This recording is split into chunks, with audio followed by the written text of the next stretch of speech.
Está no ar Estação Mulher, um programa do Grupo Mulher Brasileira, onde você pode opinar, divergir e debater os assuntos do seu interesse.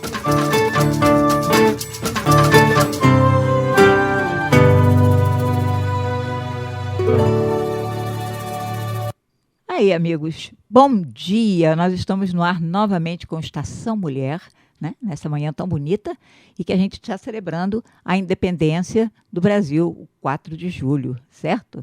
E eu vou estar com vocês aqui por 1 hora e nós vamos ter uma entrevista muito importante. Nós vamos falar com a Margaret Shepard, que representou a nossa comunidade na primeira conferência de gênero da imigração brasileira. Nós vamos já conversar com ela e depois eu vou fazer alguns anúncios de coisas importantes que estão acontecendo e que você precisa saber para você se agendar. Então, vamos falar com a Margaret Shepard agora.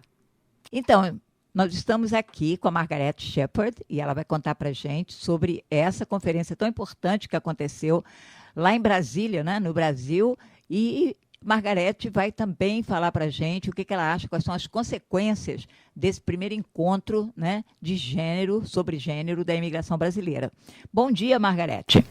Bom dia, Heloísa. Bom dia a todos vocês que estão aí assistindo o programa e no 4 de julho.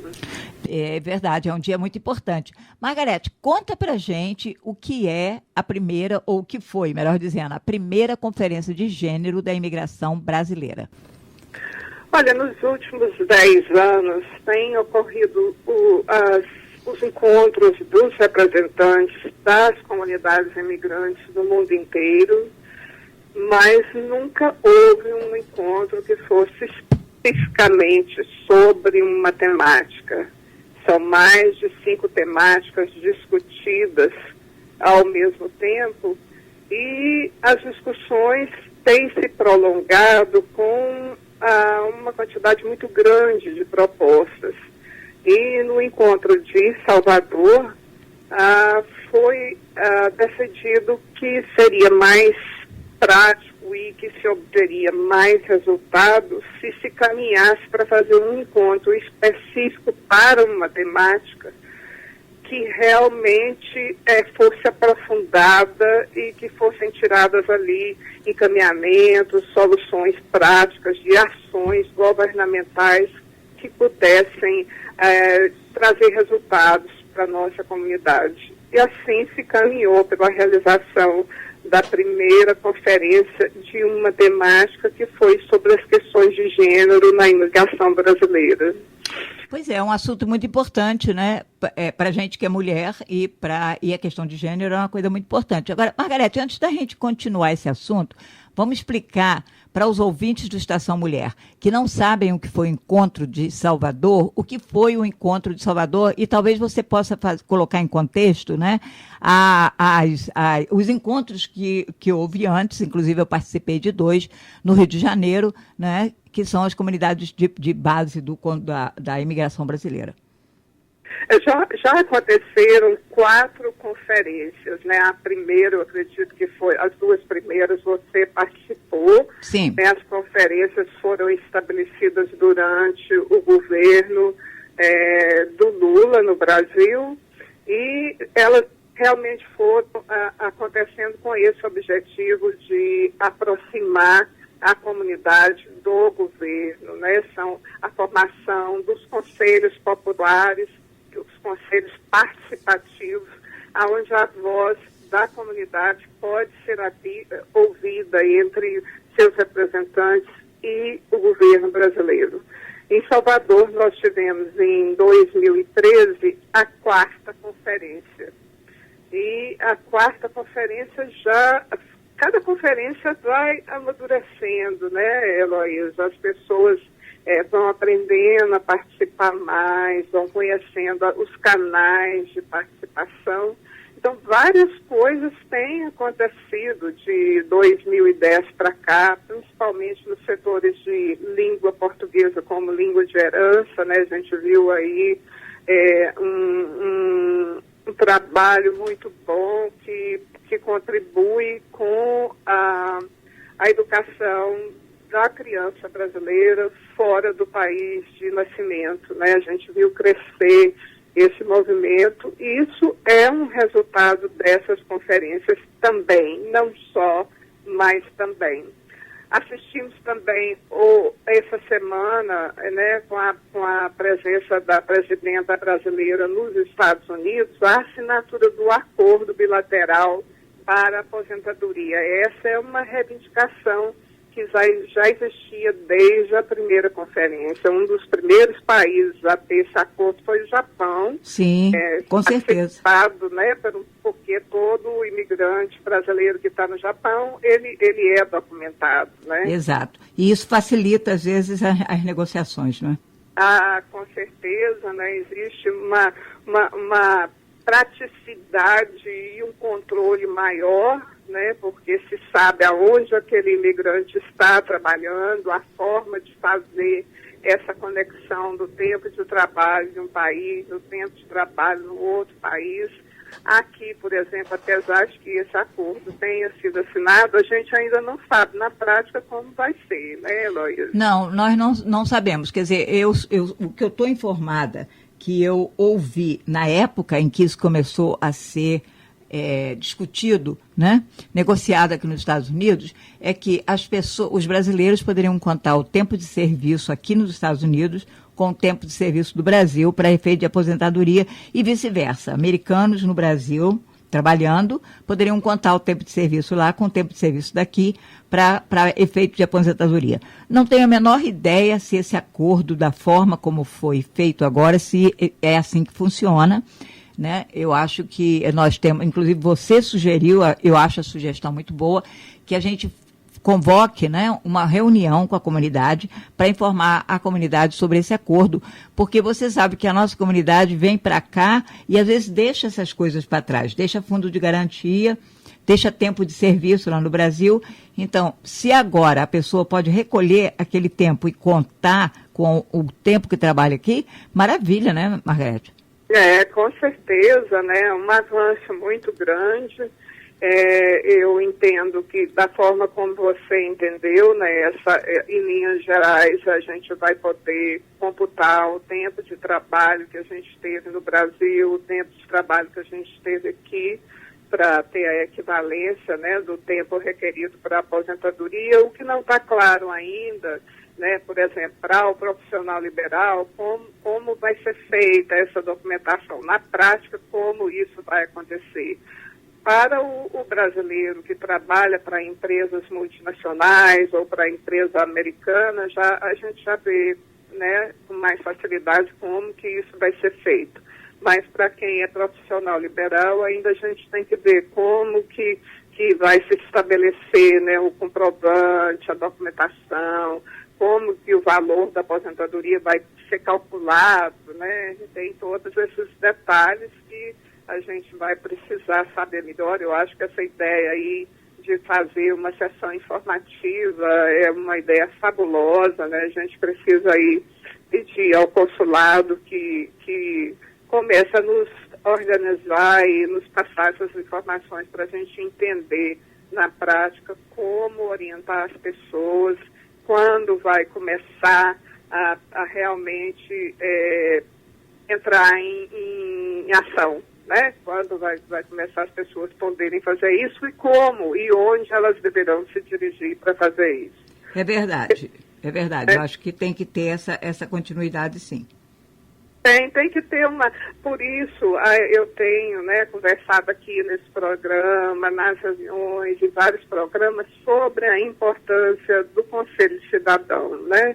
Eu sou favorável a um estilo de governo participativo e os conselhos, eles possibilitam esse canal, né, de participação. Por exemplo, outra questão que tem sido uma reivindicação de todas as conferências é a mudança da validade do passaporte, né, para o período de 10 anos.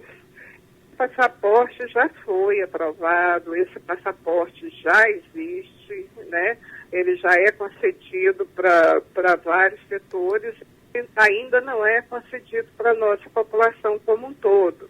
tem vários argumentos aí, eu fiz várias perguntas durante essa estada em Brasília, apesar de que essa questão não era parte da temática, né, mas a gente teve como conversar, e tem aí questões práticas, por exemplo, né, o material do novo passaporte, que tem que ser um material mais resistente para durar 10 anos, o uso dos passaportes que já estão prontos, mas eu acho que a gente vai precisar dar uma cobradinha, e aí a importância dos conselhos, Heloísa. É verdade. Aí a importância dos parceiros e aí a importância de que as pessoas fiquem atentas, fiquem antenadas, informadas, perguntem nos lugares certos, às pessoas certas, para não serem, né, enganadas. Eu acho que isso é muito importante. Mas, Margarete, vamos voltar para essa conferência de gênero, porque eu queria que você falasse, eu acho que isso foi uma coisa muito importante, um encontro muito importante, eu queria que você falasse. Primeiro, vamos contextualizar para que as pessoas que estão ouvindo o programa entendam. Por exemplo, a reunião se passou em Brasília. Você sabe quantas pessoas estavam presentes e se tinha representação de todas as comunidades brasileiras no mundo? Olha, Heloísa, nós tivemos 30 conferencistas, nem todas as comunidades se fizeram representar. Algumas comunidades, elas colocaram que não existia o problema naquela comunidade e que, portanto, elas não iriam participar. Você sabe que comunidades são essas, por exemplo? Por exemplo, uma informação que foi passada para a gente, né, Nova York não participou. Eles consideraram que eles não teriam necessidade de participar dessa conferência. Mas essa decisão foi de quem? Foi da comunidade brasileira lá? É isso que eu queria colocar. Não fica muito claro para a gente como que as discussões ocorreram em lugares que não existe o conselho, né? Aqui nós tivemos muita dificuldade, por exemplo, porque nós não temos um conselho, né, Heloísa? Nós nunca tivemos um conselho fixo. Nós tivemos um conselho fixo há uns 5 anos atrás, quando o Maurício Cortes era o cônsul. Havia um conselho que se reunia regularmente, publicamente. A comunidade era convidada a participar. Sim, não, a comunidade continua convidada a participar. Mas não tem um conselho agora, mas naquela época tinha. Naquela época tinha? Sim, naquela época tinha. Tinha um representante de cada organização brasileira ou organização que trabalhasse com a comunidade brasileira, sim. Isso é interessante. Eu não tenho esses dados, né? Eu não tenho a composição de nenhum conselho daqui.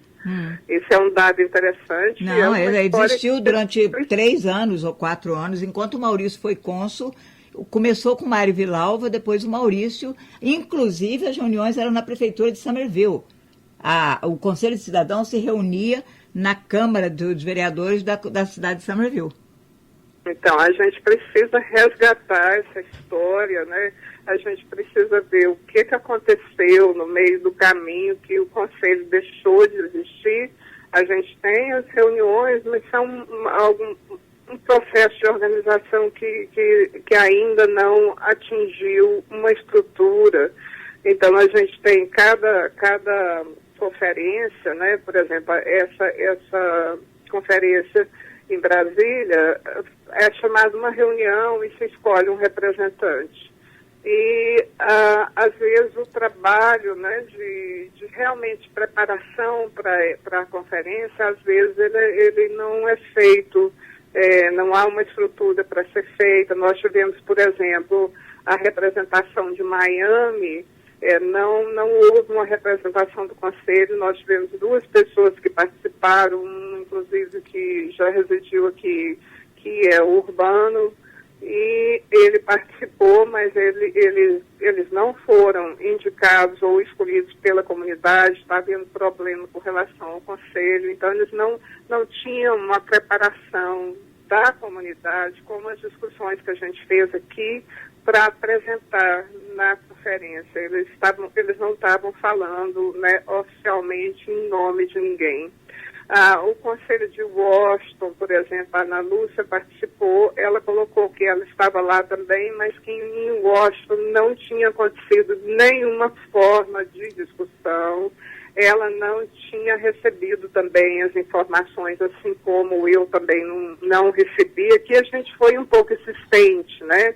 Porque a Ana Lúcia, como outras pessoas, a Ana Lúcia, né, foi aos encontros anteriores e ela tem uma atuação bem ativa em Washington, porque ela tem uma organização, ela tem um movimento, né, que cuida da língua portuguesa. Da língua portuguesa. Ela faz esse trabalho muito bom lá. Ela tem o contato com um grupo de mulheres, né? Ela acabou indo participar, mas ela informou durante a conferência que não houve essa discussão na comunidade de Washington. A comunidade de São Francisco foi o Danilo, né? E o Danilo foi levando um projeto muito interessante que atingiria toda a comunidade gay brasileira dos Estados Unidos, que era um sistema de atendimento telefônico, né, de atendimento de emergência para essa comunidade. Certo. Porque hoje vários estados têm o que a gente chama de 180, que funciona muito bem no Brasil. A gente teve a oportunidade de conversar com o pessoal da Secretaria da Mulher, de receber o material maravilhoso, um trabalho maravilhoso que está sendo feito pela Secretaria da Mulher no Brasil, desde o começo, a partir do momento que recebe o telefonema, por exemplo, de uma questão de violência doméstica, até o atendimento, em 24 horas, né, todo o trabalho necessário é feito para dar suporte àquela vítima que ligou, que usou o 180. Nós já temos esse 180 funcionando teoricamente em vários países, mas o que foi colocado pelos representantes é que, na verdade, para o exterior não funciona. Sim, com certeza. Porque não é o 180, são mais de 10 números que têm que ser ligados e, na verdade, na prática não funciona e as comunidades estão pedindo outro tipo de trabalho, de conexão, né, local para que esse atendimento de emergência seja feito, né? Assim, por exemplo, eu ainda citei que Boston, a embaixadora Glivani iniciou um trabalho novo aí há 2 meses atrás, que é o número de emergência do consulado, né? A gente não sabe como está funcionando, se está funcionando, mas esse número foi publicado e é interessante acompanhar como isso vai acontecer. Então, São Francisco apresentou essa proposta, mas também não encaminhou nenhuma outra discussão com relação às outras áreas na questão de violência doméstica. Então, a gente percebeu que, apesar, né, de ter havido um longo tempo, de julho de 2014 até março de 2015, para a preparação para essa conferência, nos Estados Unidos as discussões não aconteceram, com exceção da gente aqui que levou um trabalho, né, escrito, pronto, preparado. As outras comunidades participantes dos Estados Unidos não fizeram essa discussão. Com relação aos outros representantes dos demais países, vários realizaram uma discussão. Principalmente Madrid, que a Maria Badete era responsável pela condução da conferência. A Maria Badete, ela fez uma pesquisa que, inclusive, eu não sei se você se lembra, eu encaminhei um questionário para várias lideranças, que esse questionário veio do CRBE, né, veio da Badete, fazendo uma pesquisa. E essa pesquisa, a Badete está transformando um livro, Maria Badete, que será publicado, né? Ela só apresentou na conferência os resultados da pesquisa, mas esse trabalho não vai estar à disposição no site. Ele vai ser um livro que estará publicado, estará à disposição para quem quiser comprar. Que bom, que interessante, né? Mas, Margarete, o que você achou mais interessante na conferência E o que você achou mais desinteressante, ou vamos dizer, perda de tempo, né? E primeiro, aliás, eu acho, desculpe, eu acho que você não falou isso ainda, mas é interessante dizer quem que estava lá do governo brasileiro, quais foram as representações dos departamentos, secretarias. Uhum. Olha, primeiro eu acho que o mais interessante é a dinâmica prática, simples, né, de apresentação dos problemas, discussão das propostas e negociação dessas propostas. Então não houve palestras, né, discussões, porque o assunto já está discutido, os dados já estavam lá. Então o que aconteceu? A gente sentou cara a cara com os setores do governo, né? Estavam presentes vários órgãos. Por exemplo, nós tivemos a Secretaria do Turismo, nós tivemos a Embratur, nós tivemos a Polícia Federal, a Secretaria de Mulheres, o Ministério da Saúde, a área de recursos humanos, o representante direto da Presidência da República. Então, os setores do governo brasileiro que tinham poder de negociação estiveram presentes. Então, o que se tentou foi colocar, por exemplo, tem um problema de tráfico, como que a Polícia Federal está trabalhando esse problema, como que a gente pode melhorar, qual é a proposta levada que pode facilitar para que a vítima de tráfico receba uma assistência melhor.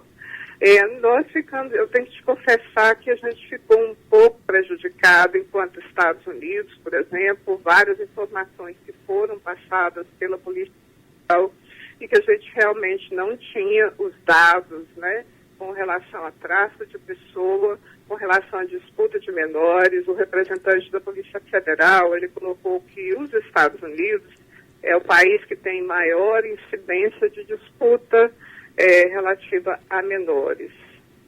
Nós não tivemos esse mapeamento aqui. Mas eles têm esses dados? A Polícia Federal sabe os números?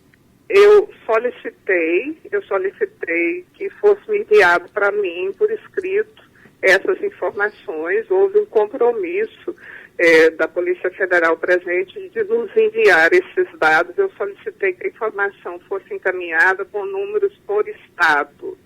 Eu ainda não recebi essa informação, mas eu pretendo dar sequência e assim que a gente tiver essa informação, a gente passar para as entidades e convidar as entidades para uma reunião, né? Eu acho importante que a gente consiga realmente se estruturar, formar esse conselho aqui, para que essas coisas todas realmente possam ser trazidas para a nossa comunidade. A proposta que a gente levou daqui, depois de todas as discussões, foi de realização de um seminário aqui, especificamente sobre violência doméstica e saúde mental, que foram os problemas que a gente realmente detectou aqui em uma proporção maior, né, que a gente entende que há necessidade da gente discutir o mais rápido possível, antes do próximo inverno, se Deus quiser, né, para evitar tantas perdas de vida como a gente teve no início desse ano, né? É verdade. Agora, para isso acontecer, a gente precisa dessa organização, né, de ter as pessoas que vão dar encaminhamento a esse trabalho. Você sabe, assim como eu, por exemplo, eu fiz o trabalho da temática, mas foi todo um trabalho voluntário. O tempo foi de 8 meses, né? E a organização de uma conferência, ela depende de se ter quem que vai fazer, na prática, né? Quem é que vai fazer? Ela depende do consulado, né? Porque a verba para a realização desse tipo de trabalho local, ela é do consulado, o discernimento é do consulado, se ele aceita fazer ou não. Quando a gente levou essa proposta para a conferência, a gente pensou na época em fazer aqui só para Massachusetts, né? Mas os outros estados americanos presentes, eles se interessaram em vir participar com a gente. Ah, que bom, né? Então eu acho assim, foi muito bom ampliar, porque a gente não conseguiu fazer uma reunião dos representantes dos Estados Unidos, uma reunião oficial, A gente conversou formalmente durante o almoço, durante o intervalo, mas na real não tinha tempo físico para fazer essa reunião. De repente, numa próxima conferência, essa seria uma reivindicação, que houvesse um tempo para que as pessoas pudessem se reunir, né? Por exemplo, não só os Estados Unidos se reunir, mas os Estados Unidos se reunir sozinho com a Europa, com a Ásia, porque, com outros países da América Latina, porque eu acho que essa é a troca mais rica, sabe?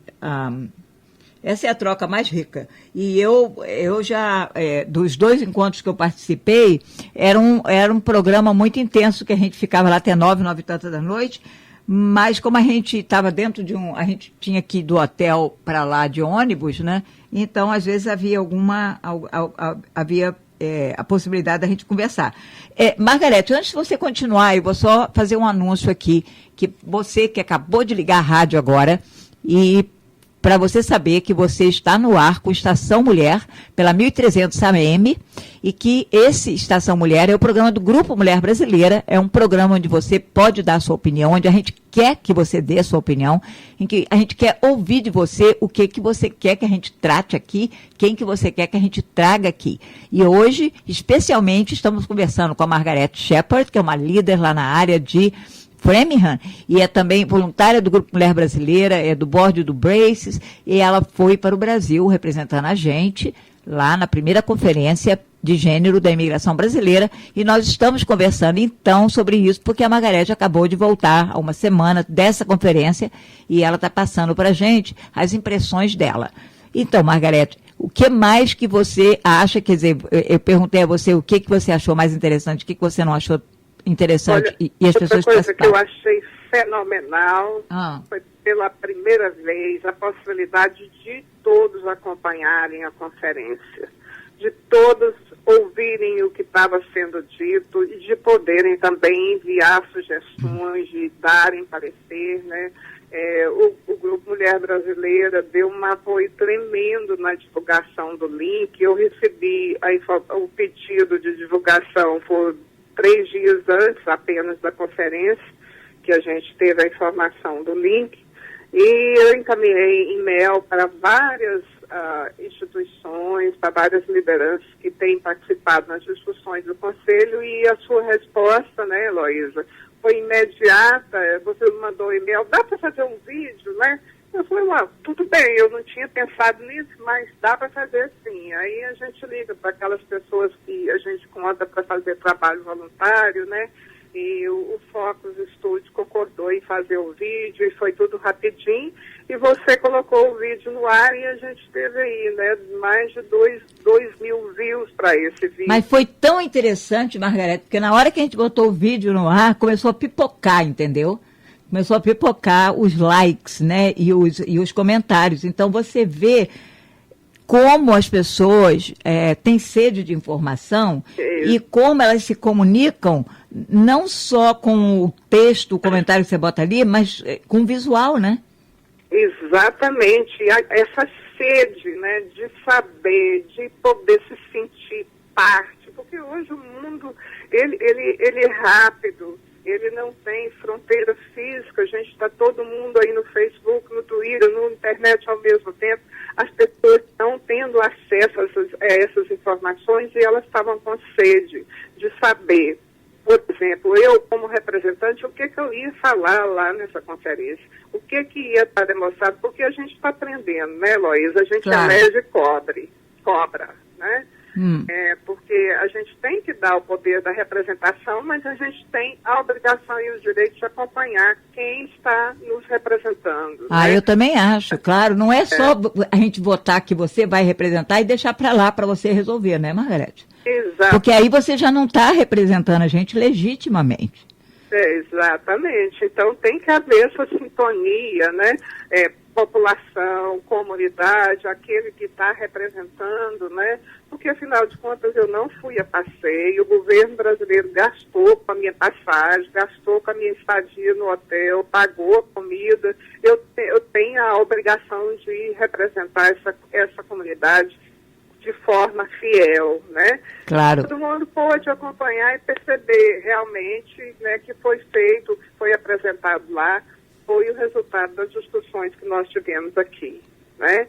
E o que mais a gente sente é a necessidade da gente sentar e conversar mais ainda e passar mais informações ainda para a nossa comunidade, que está num processo de organização fantástico. É isso que eu percebi nesse vídeo, né, no acompanhamento das pessoas. O vídeo continua circulando, as pessoas continuam compartilhando, né, apesar de que a conferência já passou, mas estão lá os sites do governo que são responsáveis pelas nossas comunidades.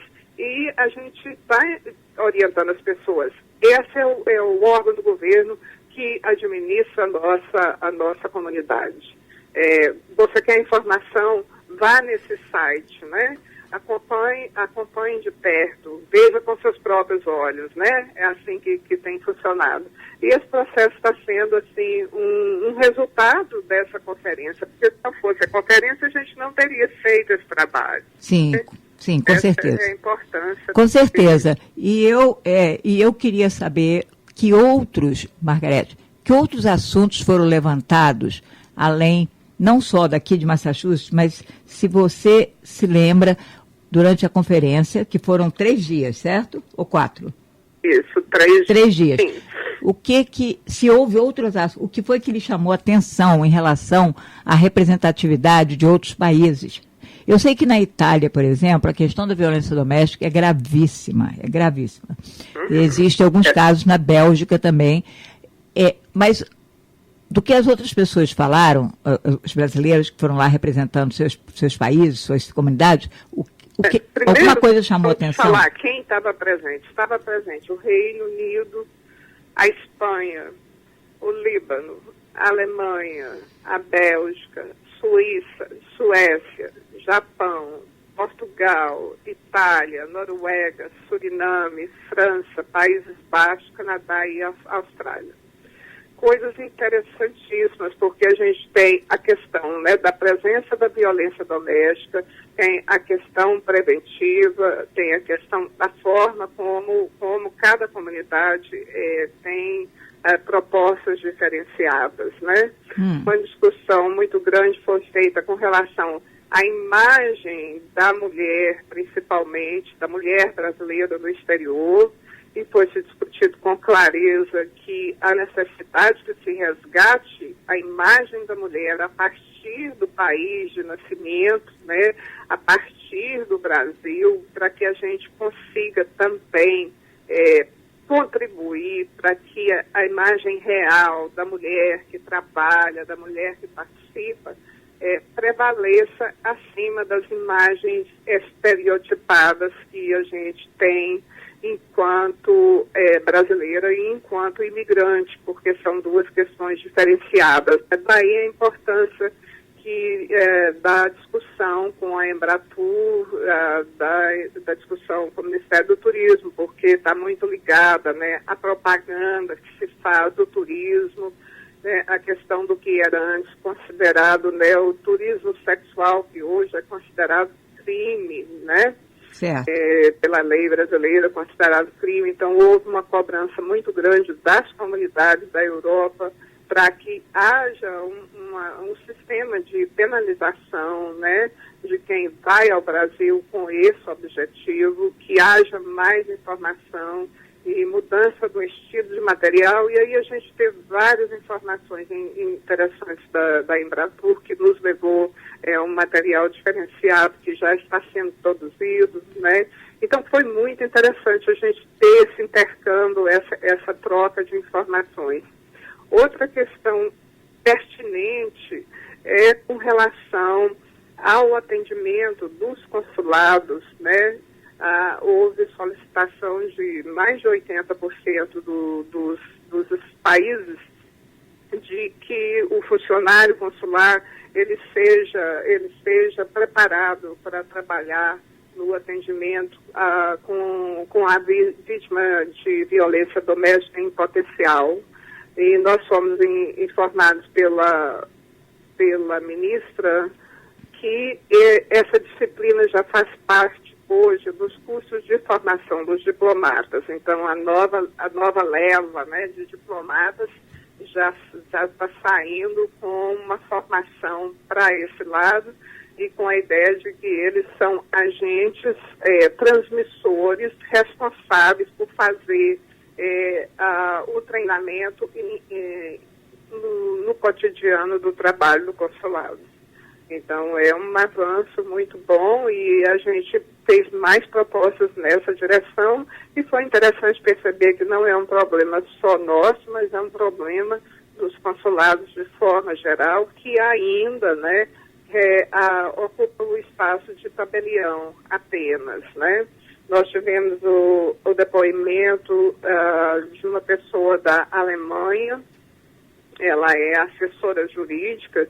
Lá na Alemanha já está funcionando essa assessoria jurídica. Ela, se vocês quiserem ver com detalhes, vocês podem acessar o vídeo, vocês vão ver a explicação, né, dela de como funciona isso na Alemanha. E foi muito interessante essa troca de informações. Daí, uma proposta que foi feita lá da formação dos comissariados, que cada consulado tenha um comissariado formado por 3 áreas: assessoria jurídica, assessoria psicológica e um representante comunitário. Esse representante comunitário, ele seria indicado pelo Conselho de Cidadão. E essas pessoas, elas seriam credenciadas para acompanhar questões relativas à comunidade. Essa é uma proposta nova também, que é interessante. Bastante interessante. E o que você achou, assim, alguma coisa que você achou desinteressante, ou que você achou que poderia ter sido eliminado, ou alguma sugestão para que um próximo encontro seja mais dinâmico? Eu acho que tem que haver. Eu acho que o encontro foi perfeito pelo momento, né, pelas condições. Eu acho que a única falha foi nessas informações que não ocorreram. Mesmo aqui, por exemplo, nós não temos um conselho fixo, mas as reuniões foram feitas, né? A pessoa foi escolhida e a informação não chegou nas nossas mãos. A gente fez o trabalho por insistência, né? Por entender que assumir representação significa assumir responsabilidade. A gente fez uma pesquisa com muitos problemas para realizar, né? Você acompanhou de perto, ajudou. Então, não há um suporte nem de informação, nem para a realização dos trabalhos de participação. Então, é difícil a gente, por exemplo, poderia ter avançado bastante se a gente tivesse chegado na conferência sabendo os dados com relação à disputa de menores nos Estados Unidos. Você não acha? Sim, claro. E a gente não tinha essa informação. Ao contrário, a informação, por exemplo, que a gente tinha com relação a Massachusetts, que aqui não existe esse problema. Quer dizer, isso não foi... Não, de tráfico, você diz? Não, de disputa. Disputa existe. É uma das principais causas de violência do homem contra a mulher. Se existe ao contrário, deve até existir algum caso da mulher contra o homem, mas nós não temos conhecimento. Mas lá no grupo, muitas mulheres chegam, a maioria, para te dizer a verdade, as mulheres que vêm para nós chorando por causa de violência doméstica, pedindo ajuda para violência, para saírem da situação, a maioria, eu diria que talvez 98%, contam que uma das ameaças é tirar o filho. Olha, Heloísa, na pesquisa que a gente fez, que eu tenho que deixar claro, não é uma pesquisa científica, foi uma pesquisa... Não, mas é uma pesquisa comunitária muito importante. 100% dos casos de violência doméstica estão ligados à disputa de documentação de menores. 100%. Não teve nenhum caso de disputa de menores que não fosse um caso também de violência doméstica. Então, é um problema sério, é um problema que tem que ser tratado e que, por enquanto, está sendo resolvido de forma isolada. A gente teve depoimento de pessoas, por exemplo, onde o companheiro pediu $2.000 para poder assinar uma autorização de viagem. Né? E a mãe, né, que precisa daquele papel e que se sente até envergonhada de que outras pessoas fiquem sabendo aquilo, paga. Pois é, agora isso é quase que uma venda da criança, né? Um comércio, Isso, né? Né? Então, essa questão não é uma situação isolada. A gente precisa levar essa discussão com esse grupo. Eu sei que há uma preocupação da comunidade como um todo, né? Mas a nossa comunidade não é uma comunidade que só tem problemas. Não, a nossa comunidade é uma comunidade que tem uma área empreendedora enorme, que tem uma contribuição na área da educação enorme, mas a gente, como qualquer outra comunidade, a gente tem problema. A gente tem aquela parcela que está precisando do apoio dessa maioria que está em melhores condições, que é a parcela que está sofrendo violência doméstica nesse momento, né? Então, não é que a gente está querendo exagerar o tamanho do problema, mas a gente quer chamar a atenção para a seriedade do problema, principalmente quando ele é vivido de forma isolada, né? Claro que qualquer violência é um problema sério, mas você falou, existem muitas, quer dizer, a maioria das pessoas, um dos grandes problemas da violência doméstica é o isolamento, né, Margarete, que a pessoa sofre durante todo esse processo, não é? Isolamento, a vergonha, a impotência, né, Heloísa? Sim. A gente se sente muito diminuída. Muito humilhada, diminuída, né? A autoestima baixíssima, e a pessoa não tem condições de pensar que tem uma saída para aquele problema. Ela não tem condições de ir em busca de socorro. É todo um processo. Eu me lembro que a Marta Vasconcelos, que trabalhou com violência doméstica durante muitos anos na MAPS, a Marta Vasconcelos sempre dizia isso. A história, a estatística mostra que a mulher volta 7 vezes para casa. Ela sai e volta 7 vezes. Pois é, isso no é mínimo. Uma questão séria, né? E para nós aqui mais agravada ainda. Sim. Pelo fato de não ter acesso à carteira de motorista, né? Nós sabemos que nos últimos anos o pessoal, principalmente que trabalha como help, né, na área de limpeza, é um pessoal que não está podendo dirigir, e são mulheres, que são crianças, que são vítimas de violência doméstica em potencial, e a falta de mobilidade, ela contribui mais ainda para o acirramento desse problema, né? Então, eu peço a vocês que estão nos ouvindo, né, você, mulher, que você está passando por uma situação dessa natureza, procure ajuda. Não fique com vergonha, né? Não pense que você está passando por isso sozinha. Nós somos muitas mulheres vivendo muitos problemas e a nossa alternativa é a gente buscar ajuda. Nós temos aí o MAPS, que oferece assistência na área de violência doméstica. Nós temos o Voice Against Violence, que faz esse atendimento, né? As entidades como o Grupo Mulher Brasileira, como o Centro Trabalhador Imigrante, como Brasília América Senta, a gente está à sua disposição para receber o seu telefonema e para te encaminhar para onde a gente acha que você será melhor atendida, ou até apenas para ser um ombro amigo, né, Heloísa? Exatamente. Né? Nós temos pessoas, mulheres, que nos ligam e para chorar com a gente. E às vezes não estão prontas para fazer alguma coisa, mas é importante que as pessoas que estão ouvindo esse programa, que passam por isso, ou que sabem de alguém que passa por isso, é importante que você saiba que não existe compromisso nenhum na hora que você liga ou para o grupo, ou para a MAPS, para o Voice Against Violence, ou qualquer organização, não existe um compromisso seu de você tomar uma resolução naquela hora e decidir fazer alguma coisa. Não. Você liga para você ter um apoio, para você conversar, para você ser orientada. Então, quando você estiver pronta, porque às vezes a pessoa não está pronta e não adianta forçar.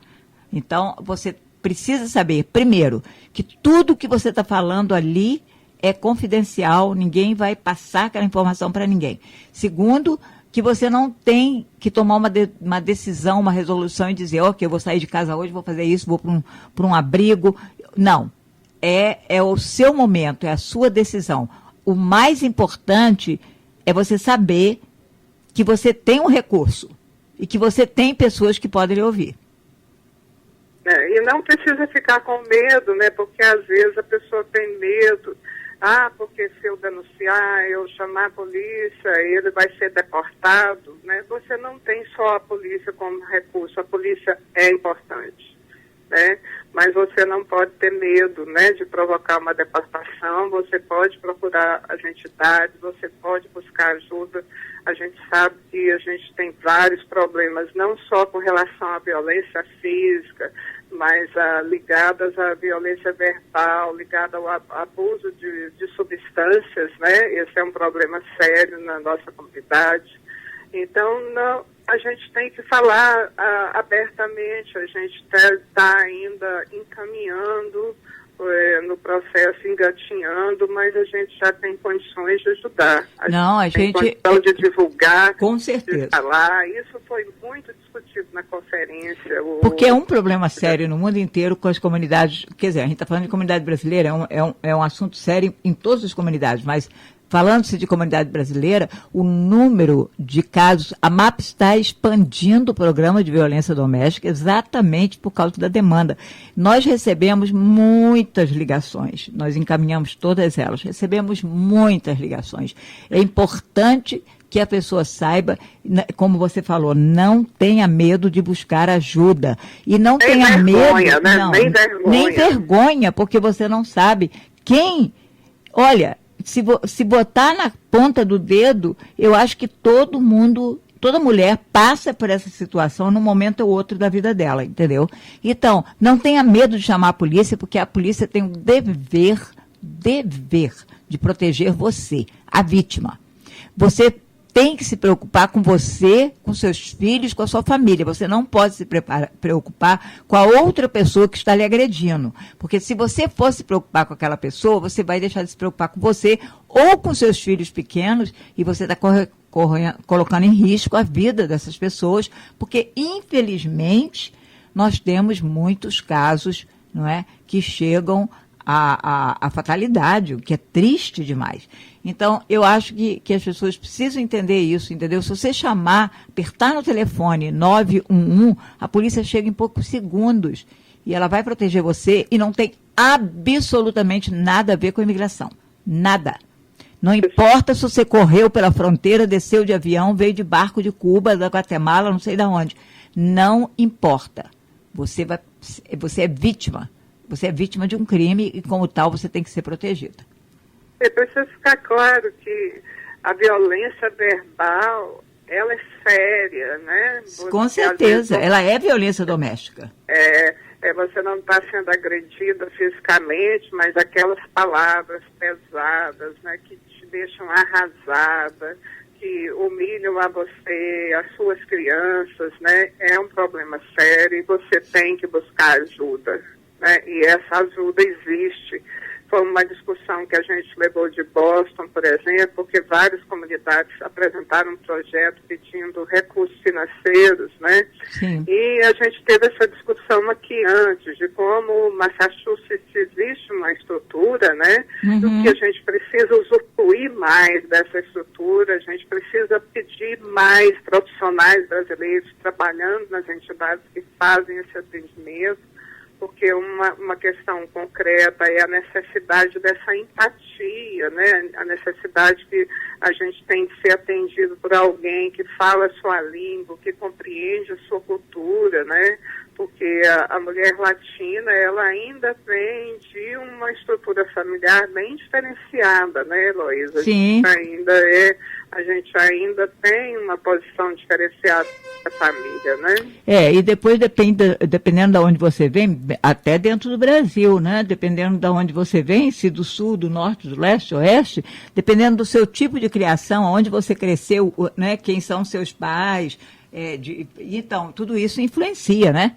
Margarete, nós temos alguns minutos, 3, 4 minutos, e eu acho que essa discussão está sendo extremamente interessante, mas eu gostaria também de, antes da gente encerrar, eu gostaria de pedir a você, para você falar sobre a sua proposta de que o governo brasileiro se envolva com a questão da carteira de motorista. Você quer contar isso para a gente? Como é que você apresentou isso e qual foi a resposta do governo? Olha, a questão da carteira de motorista é uma questão que a gente tem discutido, participado aqui, né, junto com a coalizão de entidades, junto com as outras comunidades imigrantes, e nesse processo aqui de discussão e também durante a pesquisa e as discussões com as pessoas que fazem o atendimento de violência doméstica, a gente percebeu que está diretamente relacionado, né, a essa falta de documentação, a falta da carteira de motorista, e a gente então apresentou o pedido de apoio político do governo brasileiro, né, junto às autoridades estaduais americanas, porque é uma lei estadual, para que se apresente essa demanda, que seja negociado, não negociado, mas colocado de uma forma dentro da diplomacia, que possa contribuir, né, com a coalizão e que a gente possa ter um poder de convencimento maior sobre a necessidade, não é a importância, mas a necessidade de solucionar esse problema, né, de mostrar com números que está ligado à questão da violência doméstica. E eu achei que a resposta foi imediata. Eu, na hora que eu fiz a colocação, eu não estava esperando uma resposta imediata, mas houve uma resposta imediata de compromisso do Ministério das Relações Exteriores de assumir essa demanda. Como vai ser feita na prática, a gente tem que acompanhar, né, Heloísa? Mas eu achei que foi um momento oportuníssimo, a resposta foi imediata e agora a gente tem mais esse apoio, né? Isso é muito bom, né, Margarete? Que bom a gente ter, e a gente tem que insistir, e lembrando, falando de carteira de motorista, né, nós temos que lembrar que nós vamos ter uma audiência pública sobre a carteira de motorista na State House, não tem dia marcado, a gente acredita que vai estar indo para o mês de setembro, outubro, novembro, né, o próximo semestre, porque agora eles estão encerrando os trabalhos. Margarete, eu vou ter que agradecer demais a sua presença, eu acho que essa discussão foi muito interessante. Acho, claro, você já tinha vindo aqui no Estação Mulher, vai ter que voltar para a gente continuar. Isso é uma discussão aberta e vamos fazer um convite a todo mundo que está aí ouvindo Estação Mulher. Gente, tá aí. Liga pra gente, liga pra Margarete, liga pra gente no Grupo Mulher Brasileira, manda um e-mail pro Grupo Mulher Brasileira, pode mandar para mim, Heloísa, com HIS, @verdeamarelo.org, ou liga pro grupo 617-202-5775. Não vamos deixar a peteca cair, como a gente diz, não vamos deixar esse assunto morrer. Né, Margarete? Com certeza. Não fique isolada, procure a gente, né? Todo feriado é motivo de muitas alegrias, mas também é o motivo da preocupação, porque é onde o consumo de substâncias é maior. Lembre-se que você tem que agir rápido e você tem que se defender e defender os seus filhos. E, no mais, né, a gente espera que tudo corra com tranquilidade e que realmente a gente tenha uma celebração do Dia da Independência dentro da paz, com muito amor e com muita organização da comunidade brasileira. Obrigada, Margarete. Um ótimo 4 de julho para você, um ótimo domingo e até a próxima, se Deus quiser. Obrigada, Heloísa. Tchau. Então, gente, a gente ouviu a Margarete Shepherd falando da primeira conferência de gênero da imigração brasileira, que aconteceu no final de junho, lá em Brasília, né? Ela deu um apanhado para a gente, fez uma apresentação excelente. Você que está aí no ar, você está ouvindo Estação Mulher, a gente tem 5 minutos para acabar o programa, mas eu estou muito feliz que a gente pôde ter essa conversa longa com a Margarete, muito bom. E eu quero falar com vocês, quem assistiu o Estação Mulher semana passada, viu uma entrevista com a Shirley, que trabalha com discriminação e moradia, né? Ela deu uma entrevista muito boa, ela falou dos tipos de discriminação, o que você pode fazer, que não existe nada a ver com o seu status migratório. Então, eu quero ler o anúncio deles, que eles fazem questão que a gente coloque no ar para que você saiba mais, porque nós sabemos que discriminação é um problema sério contra os brasileiros e nós sabemos que muita gente é discriminada em questão de moradia. Então, discriminação em moradia machuca as nossas comunidades. É ruim, né? Para as nossas comunidades. Então, preste atenção. Gente, é ilegal discriminar baseado em raça, cor, nacionalidade, religião, identidade, orientação sexual, deficiência física, né? Estrutura familiar, estado civil, informações genéticas, idade, participação em serviço militar e recepção de benefícios públicos. Então, você não pode ter negada o direito de alugar uma casa porque baseado na sua raça, na sua cor, na sua nacionalidade, na sua religião, na sua identidade, orientação sexual, deficiência, se você tem uma deficiência, na estrutura da sua família, né, no estado civil, nas informações genéticas, na sua idade e participação em serviço militar e se você recebe algum benefício do governo. Negar é ilegal também negar a indivíduos e famílias a oportunidade de escolher onde morar baseado nestes fatores. Cria oportunidades desiguais de acesso a serviços de saúde, educação e oportunidades econômicas dentre outras importantes questões que influenciam a qualidade de vida, tá? Todo inquilino qualificado tem o direito de ser considerado justamente para ocupação de um imóvel, não podendo ser negada a oportunidade de alugar devido a práticas discriminatórias ilegais. Então, todo inquilino qualificado tem o direito de ser considerado com justiça para ocupação de um imóvel e ele não pode lhe ser negada a oportunidade de alugar devido a práticas discriminatórias ilegais. Se você acredita que foi vítima de discriminação em moradia, telefone para o programa Piloto de Discriminação em Moradia da Faculdade de Direito da Universidade de Suffolk. O telefone é 617-884-7568. 617-884-7568. Ou contate o Departamento de Habitação e Desenvolvimento Urbano ou a Comissão Antidiscriminação de Massachusetts. E se você tiver dúvida, dá uma ligadinha para o Grupo Mulher Brasileira, 617-202-5775. Olha aí, gente, a gente tem 1 minuto para sair do ar e eu quero dizer para vocês que eu estou muito feliz de estar aqui com vocês nesse 4 de julho. Bota aí na sua agenda que a gente tem, né, uma clínica de imigração no dia 15 de julho, para quem precisa renovar o DACA. Olha aí, não deixa para a última hora, gente. A imigração está reclamando que tem gente deixando para a última hora e está vencendo o visto. Consequência, você pode ficar sem trabalhar por causa disso, né? Então, vamos renovar. Nós temos um advogado que renova de graça. Nós só pedimos uma doação de $25 para ajudar nas despesas de escritório. Isso é 15 de julho. E temos a advogada de imigração e família, a Hanna Crispim, vai estar com a gente no dia 23 de julho, que é uma quinta-feira, a partir das 5h30 da tarde, tá?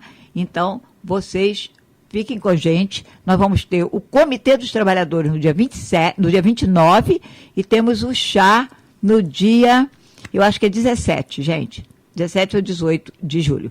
Então, liga para a gente, 617-202-5775.